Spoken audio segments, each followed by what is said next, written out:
अस्सलाम वालेकुम नाजरीन, मैं हूं मोहम्मद अब्दुल हकीम। 7H न्यूज में आपका इस्तकबाल है। रंगारेड्डी जिला महिनाबाद मंडल में हैदराबाद और बीजापुर के दरमियान हाईवे पर ट्रक में बैलों को ले जाया जा रहा था कि बजरंग दल के कारकुनों ने उस ट्रक को पकड़कर मोइनाबाद पीएस के हवाले किया। ये जैसे ही मालूम होते ही राजा सिंह भी वहां पर पहुंच गया। पुलिस को ज़ाब्ते की कार्रवाई करने की हिदायत दी। 14 ट्रक 75 बैल जब्त कर लिए हैं। आइए देखते हैं इम्तियाज की ये रिपोर्ट। ఈ పోలీస్ స్టేషన్లో ప్రతి ఒక్క బండి వెటనరీ డాక్టర్ పిలిపించిన తర్వాత చెక్ చేయాలి. డాక్టర్ గారు వస్తున్నారు. ఇప్పుడు అక్కడ వాళ్ళు జమ అయింది. రూల్స్ ఏంటి? ఎక్కడైనా బండి వస్తే ఇమీడియట్గా క్యాడల్ పాయింట్ పంపేయాలి. ఇక్కడ వెటనరీ డాక్టర్ సర్టిఫికేట్ ఇస్తారు.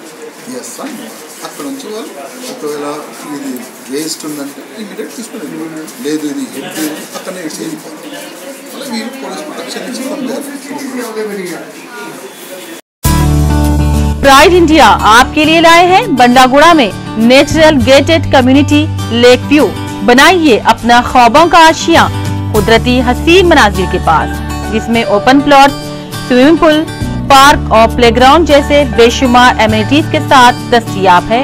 फलकनुमा पैलेस से सिर्फ 7 मिनट के फासले पर लेक व्यू। कॉन्टैक्ट 8099777720।